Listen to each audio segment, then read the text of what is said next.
Ladies and gentlemen, if you've ever wondered what it was like to have your new Corvette delivered at the National Corvette Museum and experience their full delivery process, this is your video.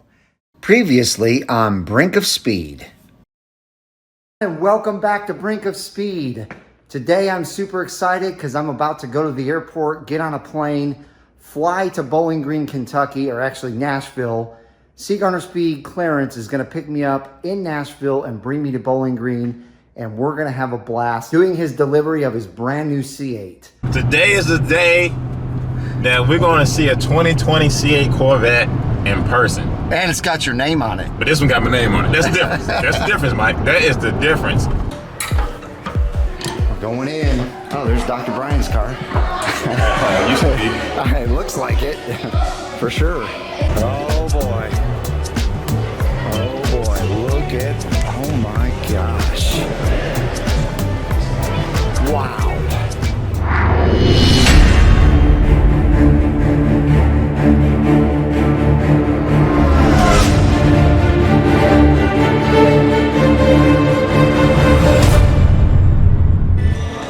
You excited, C8 Speed 252? Yeah.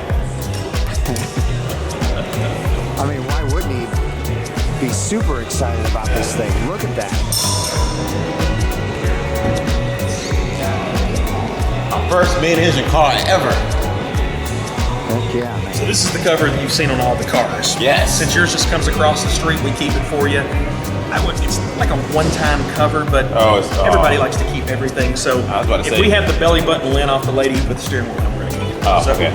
if you could decide, we keep the plastic off the seats. Okay. All of this is track pieces only. So if you're tracking the car and wanted to put pieces on that would make the car more aerodynamic, that's what that package is. Obviously, we're not going to put that on here. Right. We went on and put the cargo net on this morning. So you've got cargo netting here, and then I'll show you the cargo netting in the front. So, and it just snaps four corners, real easy. Okay. Also back here, since we've got it opens, if you ever got locked back here in the trunk, here's its compartment. Yeah. You got this little handle right here. This would release the trunk area. Yeah, right there where my finger is. Yep. By the way, good work getting the appearance package. Yes, it's good. I thought about it, man. I love that car. I've heard that for sure. Yep. And then of course this one's got a little off the grab, so you only have to get it so far. And then it grabs. Okay. It takes down. I'm gonna ask you a dumb question. No. You better say yes. I like how you preface that one. I haven't had anybody say no yet, so I left that in there because of our impending weather. Oh yeah. I'll take it out when I take it back around. Oh man. Now, you'll notice there, right below your left arm is where I put your 25th anniversary RAC delivery sticker. Awesome. I appreciate it. It's awesome, man. That's so cool. Now, where's the Zora? The Zora logo is. Oh, it's right here. Yeah, right got here. it. Yeah. Yep. Inside on the little latch there. Okay. The seat, of course, back and forth, up and down, just like the old one. You lean from right here. Oh, thank you. And then your lumbar support's right there. They switched spaces with that. That used to be in the back. It used to be a little stubby button. Okay. That's a manual release for your door, and you've got one on the passenger side as well. So if you got in your car and the battery went dead here, you'd be able to get out. Now some of the stuff hasn't moved, like your heads-up displays. Show you that when you turn that on. Okay. So you just push. But you got to push. Opens the door. Locks on those. Tilt your mirrors. And you've got memory seats for 2 passengers too. You have to set them manually. You won't adjust them as soon as you get in the car. Save push the windows. Two different memory settings over here. Okay. I went on and turned the memory settings on and made sure they worked for you. Sweet. In fact, this fob is driver 2. So the one that's carbon flash. Okay. They made the other without the carbon flash, so that's how you can distinguish between both when you set them. So if I get in the car, you're saying like if I have someone else to drive this car and they're driver 2, if they had this key fob, the seat will immediately go back to where they sit in? Is that how it works? Yes, if it's set. Well, now if you had your settings set to C2, then it's going to go to your settings. So that's why you want the distinguishing. If the other fob which would be driver 1. I set all the memory settings to this fob. Okay. Because obviously you separate them so that way the car knows which fob you want it to. So when I set that up this morning, I went on and did your easy exit access as well, which for you is probably not, you're tall, so it's really not going to do it. It may move the steering wheel, it's not going to move, but for someone a little smaller, it moves everything out of the way when they open the door. All right, I'm going to have to tell you another stupid thing after I show you this. This is your door handle.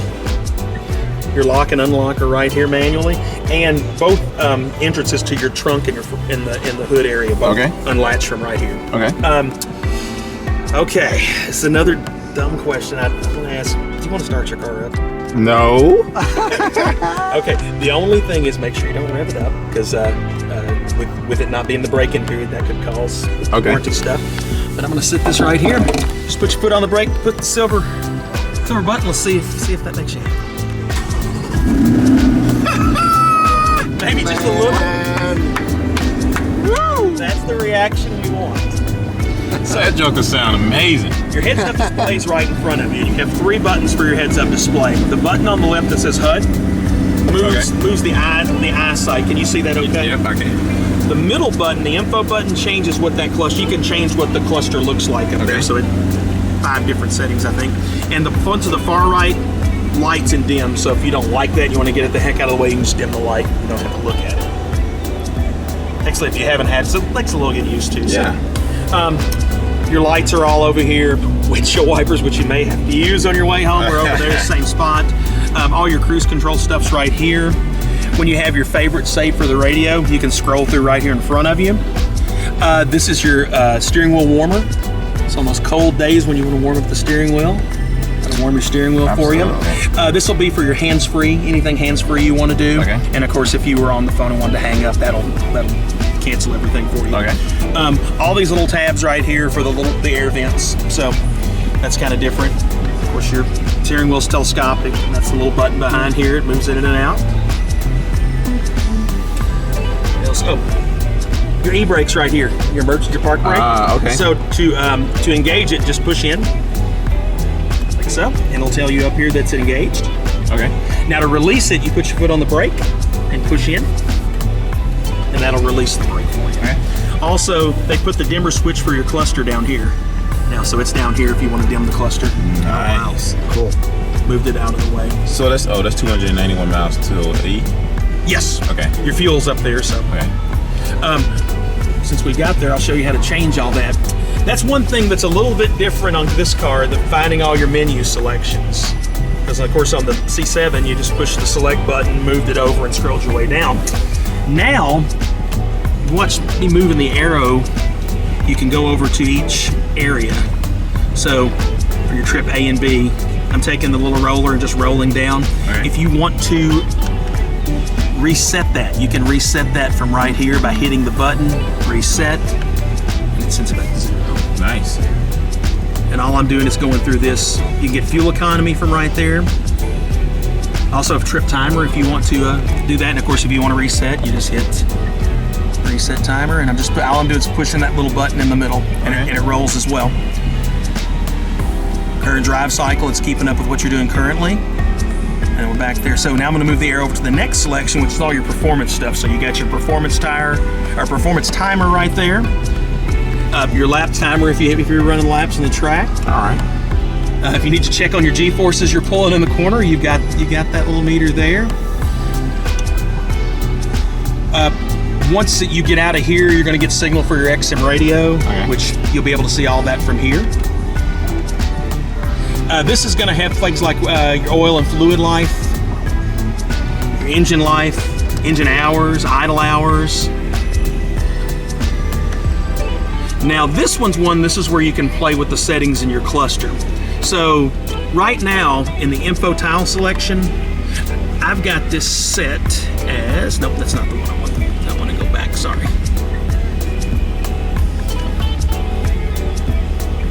Display design, that's the one I want.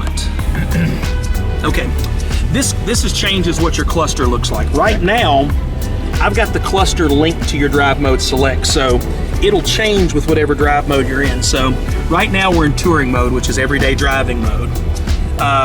When you go to sport mode, and all I'm doing is clicking the knob, it changes your cluster to add some cool stuff, and it opens up those baffles. I just got the chills. Now, your track cluster's a little different than that. And then, of course, you go back the other direction. You have the My Mode, which I'll show you how to set up in a minute, which is your personalized settings. You may be one of these people that like to leave the baffles open no matter what drive mode you're in. And that's where the My Mode will come in. You also have a weather mode, which again may come in handy for you today. One of the big things with the and I can talk about the drive mode select too. The drive mode select changes the car on the fly to whatever conditions you want them for. So, you know, it's changing the car and the way the car handles. So the weather mode, it's decreasing power to the rear tires. That's one of the things it does to help you handle when the road conditions change adverse. You've also got a Z mode on this car, which you've probably heard about, which you can engage right here. And again, that's a feature that when I go into the settings and show you how to set that, I can show you how to personalize that for you. So all you have to do is at a touch of a button, have yours set up to the way you want it. Which is really good. Let's go back in here. Of course, the info tile selection, you can choose what you want to show on the display. So if you want to have something like battery voltage showing up, I just click on that and that'll show up. If I want instant fuel economy, if I want oil pressure, oil temperature, what's the tire status, I can lock those in where those are there all the time for you to see, and you can change them to whatever suits you. And all I'm doing is taking the wheel and scrolling through the different ones, and then just changing which one by clicking on which one you want to keep. And then if you get all these up here and you just want to simplify it, you can click on that and it erases everything. It just gives you just a simple, because for a lot of people, especially ones that are new to this car, this may be a little intimidating. So this just basically gives them, you know, you got a tach and a speedometer, I know what gear I'm in, that by merely clicking on the button. It takes away all that other stuff. And there may be, again, one that you like better than the other. So the tour mode one looks like this. And if I do that, it locks in tour mode all the time. Or I can go to the track selection, and no matter what drive mode, it'll stay like that. What about sport? Sport is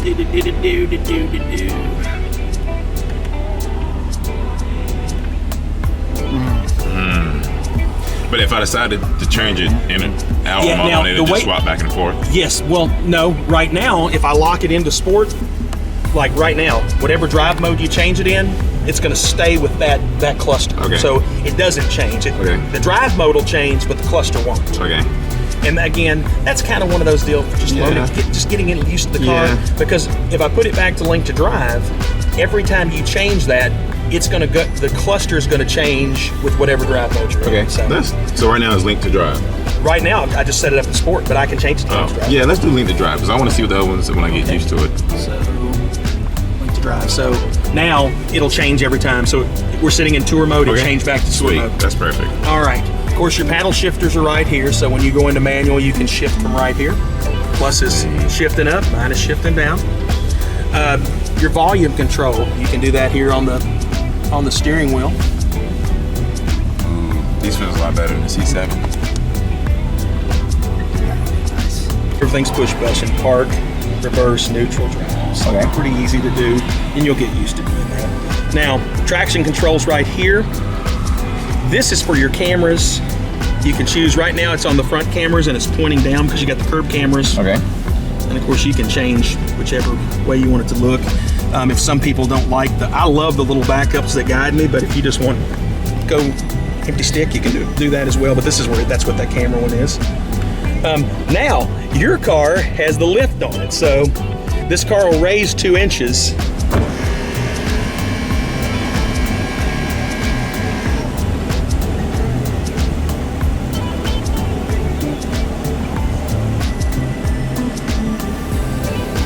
Across the top, your hazard lights are up here now.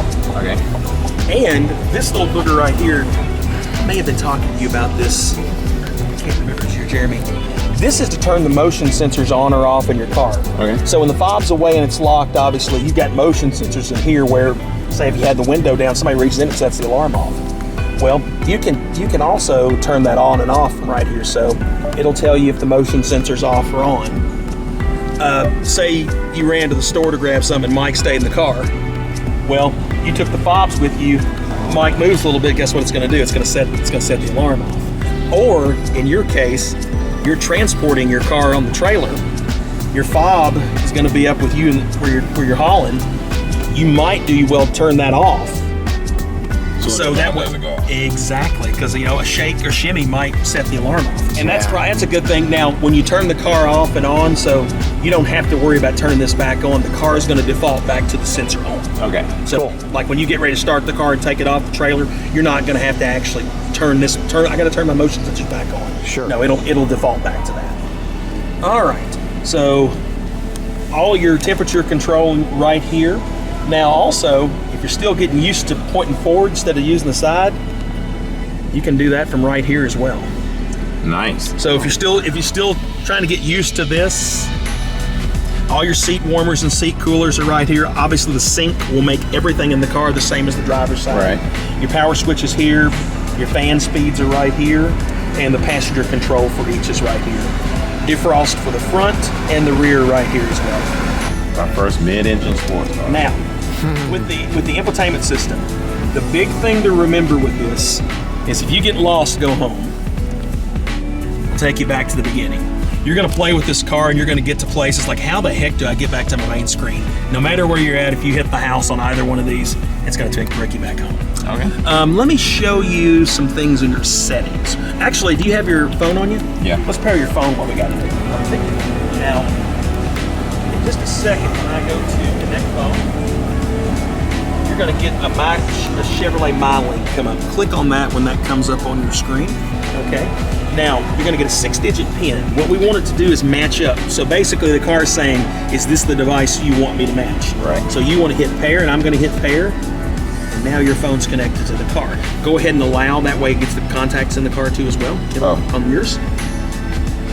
And now your phone's paired to the car. So now, any of your contacts or anything like that, you can pull up from here.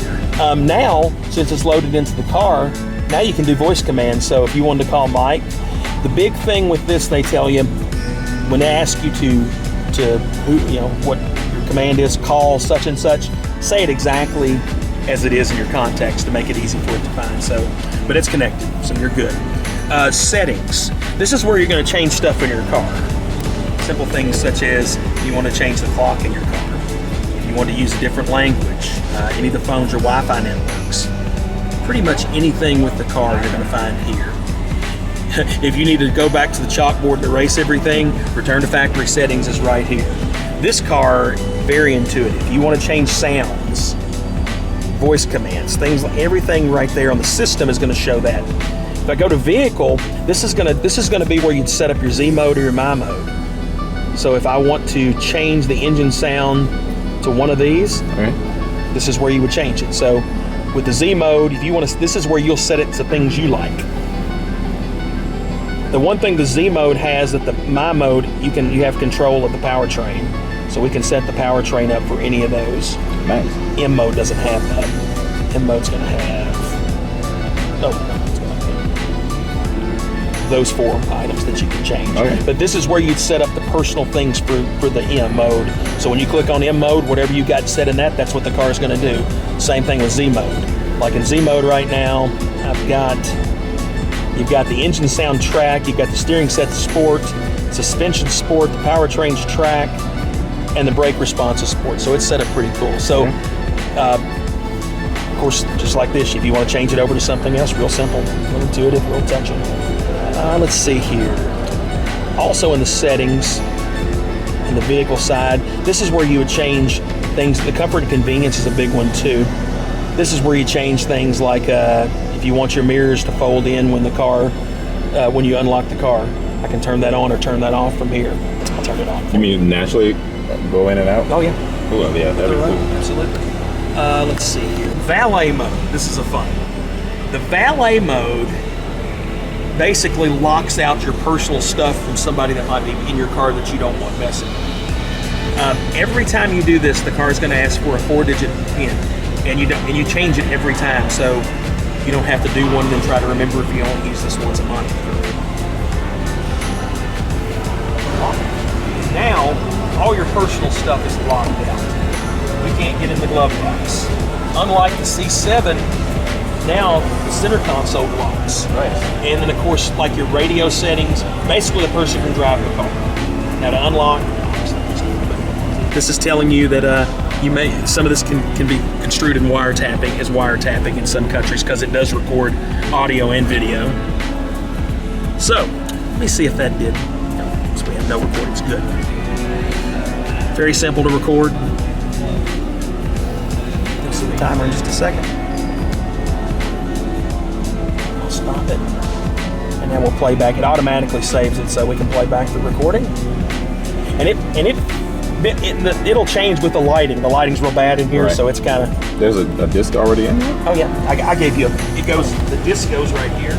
Also on this is another cool. I'm gonna delete that. All right. What I just did, so I release that. Something that's cool on this, the video overlays. In the C7, if I wanted to show a customer how to do that, I actually had to run it in each overlay to show you what it looked like. They got really smart in this, and now it'll give you a preview by just pushing on which mode you want to see. Each mode adds something different. Wow. So depending on what statistics you're wanting to gather while you're on the track, it'll change with that. So if I go to the track setting and preview that, you can see it's changed a few things, variables in that you can look at, and the speed. So that'll change the way the overlay is on your recording. So there may be certain things you want to know what you're doing. How am I throttling? What am I braking? And of course that data will help you get better as a driver, right? If you want to, or you can just leave it with no overlay when you record. Right now, what I'll do is I'll just do none on the video overlay. Timing, none. So that just means that's a clean slate right now. So that's where you would change it. Also, I can turn this on for automatic recording, and the reason I would do that is the PDR is connected to your valet mode. Okay. So now, if I put your car in valet mode, it'll also record automatically. Mm-hmm. So then you know where the person's driving, how fast they went, what are we revving the RPMs up to? Right. If they get manual and start shifting, that now you can configure it right here to where it'll record automatically every time your car's on. Okay. The fob reader just goes on the cup holder. Oh, wow. Remember how it used to go in the slot? Right. Now this is where your fob reader goes. So basically, if the battery goes dead in your fob and you need the car to read the fob, just stick it right here. Okay. It doesn't charge it, but it'll let you operate the car until you get batteries. And also now, in the waterfall here, you have a place to charge your phone.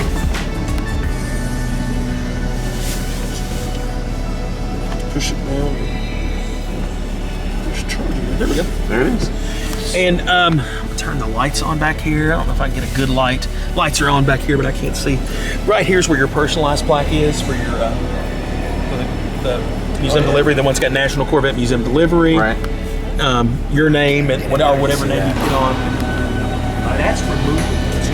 It's not glued in, so There'll be 8 different names like that. Oh, I'm sure. 6 or 8. Okay, cool. the roof is no different than the C7. 2 points of contact, pops out here. The only difference now, you don't lay it flat because there's an engine there. Right. You just lay it at an angle, and then you'll see the pegs. You just lock it. Okay. The only difference with 2 is when you put that in back there, it kills your storage. So pretty much you're gonna have to store everything. That's fine. Let's look in your front, and I'll show you some things up there. Okay. So what do you think so far, man? Man, I love it, man. I'm lost for words, brother. I don't even know what to say, man. I'm just ready to drive, but it's wet outside. I understand. I'm in love, and it's not even mine. Now, not only do you have the inside to open the hood and on your fob, But you got it under there, too. it's got a little bit of that. Just in case I get stuck in here, too. Exactly, and it's lit up like a nightlight for you. Ethan went on and put your cargo netting right there for you, and this one actually has some pockets on the side too. So yeah, and your battery's right here. So if you get a trickle charger, if you need to charge, the trickle charger's right here. Okay. Of course, your windshield. This one to close, It took me a little bit of practice to get used to it because you got to do it. It's 2 clicks. Get that click and then pull down and you're set. Okay. Real basic stuff. Any other questions you have, maybe you want answered. I know a lot of this you're going to get as you drive the car and you get comfortable driving the car. But if there's anything that we didn't go over, you want to go over again or anything like that, obviously feel free to ask any question you want. I have one question. Sure. But it's going to be in the back. Oh, so we need to come to the back then. Yeah. I've been asked so many times about this. You don't have to raise that. Where's the rain going? Actually raise that up. Okay, cool. You can I see. thought there might be something in there to catch the rain, but I wasn't sure. Really? No? Now, of course, the angle's going to help out a little bit, but I mean, the engine compartment. The process is something called what they call the water torture test, and they blast it. The water test I'm sure. is, Yeah. they've got hundreds of little nozzles that shoots at a rate of 12 gallons a second. They run it for about 2 minutes, and it's I love when people say, "Well, my Corvette's never seen a drop of water," It's and I'm like, "You should come and watch your car get built or do a tour and watch as it's getting deluged." And in some cases, more so, you know, especially in the early stages when they're testing. I mean, they Sure. kind of throw its egg. But yeah, I think it's about 300 or 400 different nozzles, about 12 gallons a second. Wow. And of course, you see all your oil stuff there. Now, Dipsticks right there. is that supposed to be the LED lighting kit? These 2 lights here? Yep. Okay. Yes. Just want to make sure I didn't know if it was an all-around thing. Because somebody asked me the other day, like, if I don't get the lighting kit, does it come with any lighting at all for this? As far as I know, everyone that doesn't have that doesn't have, you don't have lighting. Oh, so wow. you have lighting, you look good. So Clarence is getting driven in his brand new C8 by Chris at the Corvette Museum around to the garage right now.